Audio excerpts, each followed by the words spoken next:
Chapter 109, Ahab and Starbuck in the Cabin.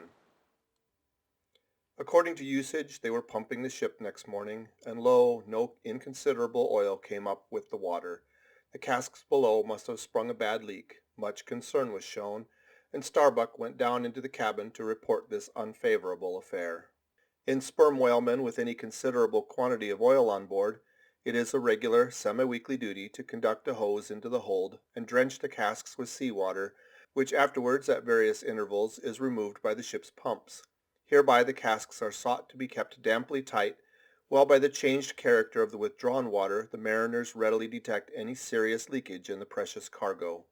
Now from the south and west the Pequod was drawing nigh to Formosa and the Beachy Isles, between which lies one of the tropical outlets from the China waters into the Pacific, and so Starbuck found Ahab with a general chart of the Oriental archipelagos spread before him, and another separate one representing the long eastern coasts of the Japanese islands, Nippon, Matsumae, and Shikoke, with his snow-white new ivory leg braced against the screwed leg of his table, and with a long pruning hook of a jackknife in his hand, the wondrous old man, with his back to the gangway door, was wrinkling his brow and tracing his old courses again. "Who's there?" hearing the footsteps at the door, but not turning around to it. "On deck! Begone!" "Captain Ahab mistakes. It is I. The oil in the hold is leaking, sir. We must up Burton's and break out." "Up Burton's and break out? Now that we're nearing Japan? Heave to here for a week to tinker a parcel of old hoops?" "Either do that, sir, or waste in one day more oil than we may make good in a year. What we come 20,000 miles to get is worth saving, sir." "So it is, if we get it." "I was speaking of the oil in the hold, sir." "And I was not speaking or thinking of that at all. Begone. Let it leak. I'm all a leak myself." "Aye, leaks and leaks. Not only full of leaky casks, but those leaky casks are in a leaky ship. And that's a far worse plight than the Pequod's, man. Yet I don't stop to plug my leak, for who can find it in the deep-loaded hull, or how hope to plug it even if found in this life's howling gale?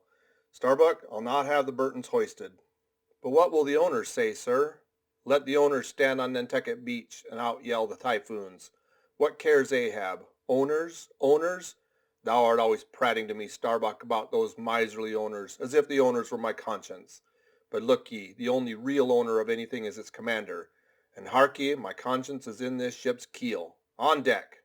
"Captain Ahab," said the reddening mate, moving further into the cabin, with a daring so strangely respectful and cautious that it almost seemed not only every way seeking to avoid the slightest outward manifestation of itself, but within also seemed more than half distrustful of itself.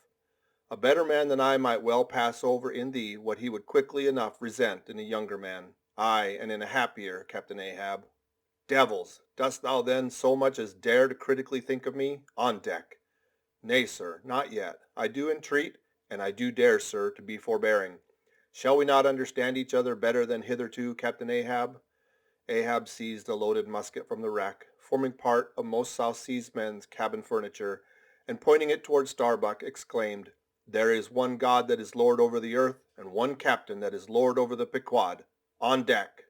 For an instant in the flashing eyes of the mate and his fiery cheeks you would have almost thought that he had really received the blaze of that leveled tube, but mastering his emotion, he half calmly rose, and as he quitted the cabin paused for an instant, and said, "Thou hast outraged, not insulted me, sir.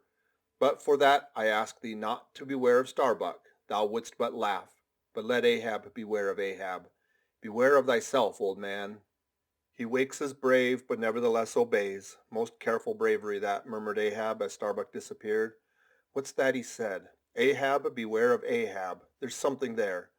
Then unconsciously using the musket for a staff, with an iron brow he paced to and fro in the little cabin, but presently the thick plates of his forehead relaxed, and returning the gun to the rack, he went to the deck.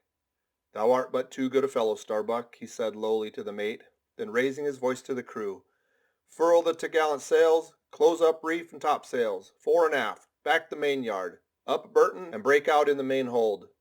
It were perhaps vain to surmise exactly why it was that as respecting Starbuck Ahab thus acted. It may have been a flash of honesty in him, or mere prudential policy, which under the circumstance imperiously forbade the slightest symptom of open disaffection, however transient, in the important chief officer of his ship. However it was, his orders were executed, and the Burtons were hoisted. End of chapter 109.